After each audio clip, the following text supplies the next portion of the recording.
et t'élever au rang de reine, au rang de reine, au rang de reine. Je vais t'élever au rang de reine, au rang de reine. Voilà, c'est ma pause.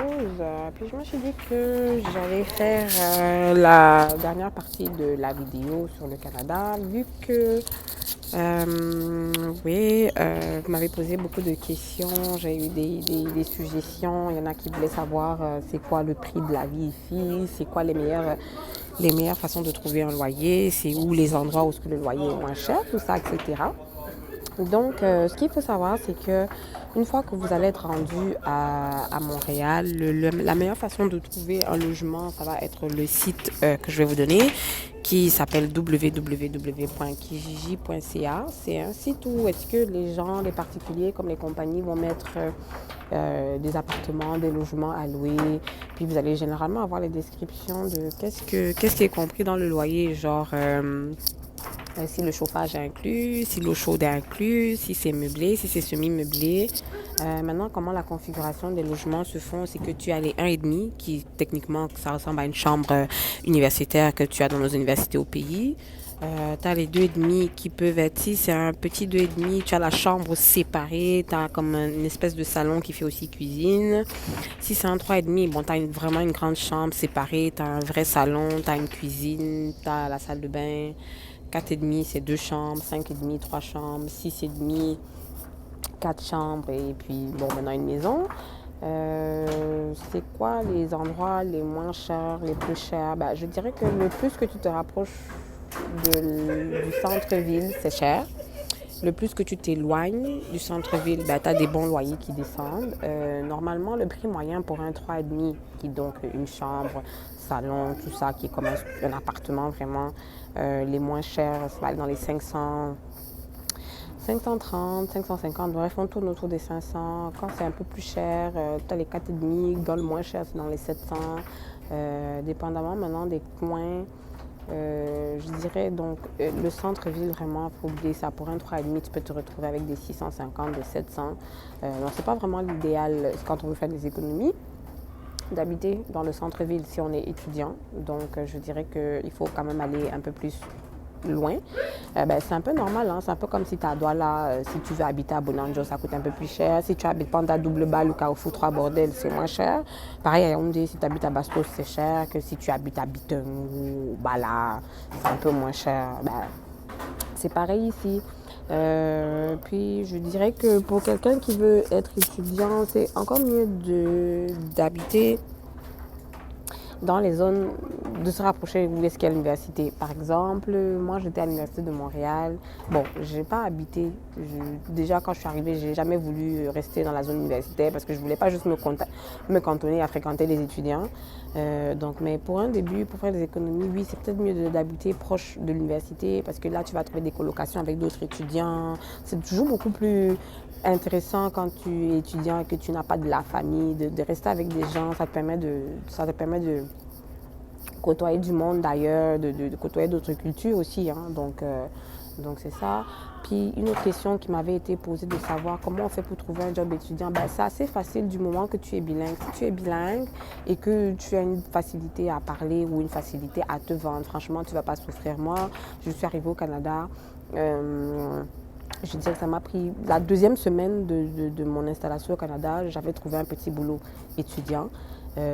Donc, tant que vous êtes bilingue, je n'insisterai jamais assez sur le bilinguisme. Inscrivez vos cours d'anglais, développez votre anglais. L'anglais va tellement beaucoup vous sauver au Canada. Ça ne sert à rien de venir ici d'être francophone. Le français ne va vous amener pas bien loin. Par contre, quand tu as une autre langue, tu as l'espérance d'une autre langue, l'anglais, le chinois, comme je vous dirais vraiment, apprenez d'autres langues, mais l'anglais en premier. Parce que ça ne sert à rien de venir ici, de vous dire que vous allez parler le français, parce qu'il y a des postes, il y a des emplois que tu rates comme ça, parce que tu n'es tout simplement pas bilingue. Moi, je ne vous conseille pas. Je ne vous conseille pas. Mon conseil va toujours être inscrivez-vous, faites les cours d'anglais, allez au British Council, inscrivez-vous où ce que vous voulez, là, allez même à Bamenda, allez parler l'anglais, mais faites quelque chose, yo. Donc, une fois que vous êtes bilingue, comment ça se passe? Fabriquer un CV, se créer une expérience, c'est pas difficile. Si tu es au pays, que tu as déjà fait des stages, il faut te vendre. Ici, il faut se vendre, faites des CD, vous vendez. Même si tu as fait un stage quelque part, le plus petit truc que tu as fait qui te donne une expérience en compagnie, c'est important. Comme quand ils se rendent compte que vous avez ce genre d'habitude ou ce genre de facilité, ça va vraiment être évident de trouver un boulot étudiant. Maintenant, quand on est étudiant, avec un visa étudiant, ici, il y a un nombre d'heures que tu ne peux pas dépasser. Tu ne peux pas travailler plus de 20 heures en tant qu'étudiant parce qu'ils se disent que tu dois être étudiant à temps plein, donc tu ne peux pas travailler plus que ça parce que même l'immigration met les yeux dessus et regarde. Donc tant que tu es anglophone enfin pas anglophone, tant que tu es bilingue, franchement trouver un petit boulot étudiant, c'est pas ça qui est le plus difficile. Il y a les McDo, il y a les restaurants, il y a les magasins pour les habits, les chaussures, les Zara, les trucs comme ça, les Old Navy, comme il y en a même d'autres qui trouvent des jobs étudiants dans des centres d'appel, tu réponds au téléphone, pour des banques, des choses comme ça. Comme vraiment, les opportunités sont 1000 et indivisibles, franchement.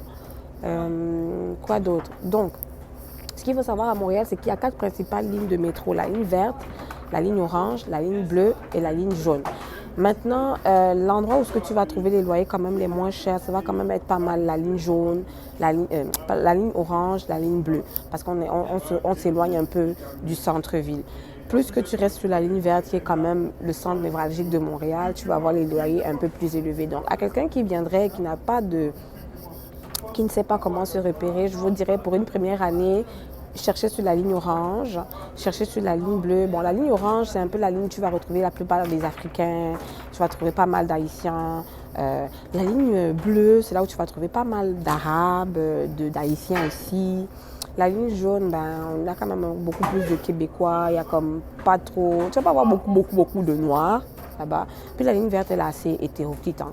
Il y a de tout, tu vas trouver de tout parce que c'est une ligne assez mixte et mélangée, puis tout ça. Sinon, ce que je dirais qu'au Canada, ce qui est bien, c'est que le mélange culturel est assez présent. C'est comme, tu ne te sens pas vraiment beaucoup seul au monde. Même si tu n'as pas de famille ici, tu ne te sens pas dépaysé à Montréal parce que c'est sûr que tu vas toujours trouver quelqu'un qui t'est semblable. Donc, ce que je vous dirais, c'est que quand vous cherchez un appartement, focalisez-vous sur les appartements où est-ce qu'il y a quelque chose de compris. Le chauffage, l'eau chaude va être inclus, que vous allez avoir quand même le frigo et la cuisinière. Parce que la plupart des appartements ici, dans la plupart du temps, tu as déjà le frigo d'inclus et la cuisinière. Donc, tu n'as pas ça à payer. Donc, moi, je vous dirais d'aller vers des appartements qui vous offrent ça. Ou encore, sinon, d'aller vers des appartements qui sont même meublés. Genre, la personne te loue ça avec les meubles, comme ça. Ça vous fait moins de dépenses pour la première année, histoire de bien prendre vos appuis. Puis quand vous allez être bien installé, vous allez chercher quelque chose, vous allez acheter les meubles que vous voulez, vous allez meubler ça comme vous voulez, décorer ça comme vous voulez. Moi, ma première année, comme je vous le disais, j'ai vécu en colocation.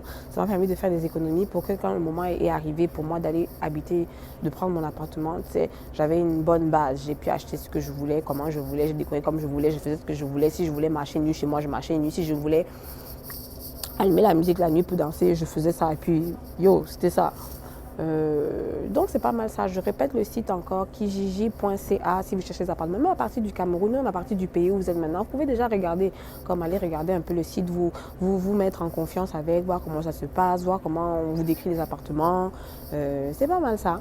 Donc, s'il y a d'autres questions que vous allez me poser, ça me fera plaisir de vous répondre, peut-être maintenant directement à une inbox, parce que la série sur le Canada, 3 parties, j'estime que j'ai fait le tour de la question, quoi. Donc, comme je disais, je vais aller profiter de ma pause. Je ne vais quand même pas passer toute ma pause ici. Sur ce, je vous souhaite une bonne journée. Bye.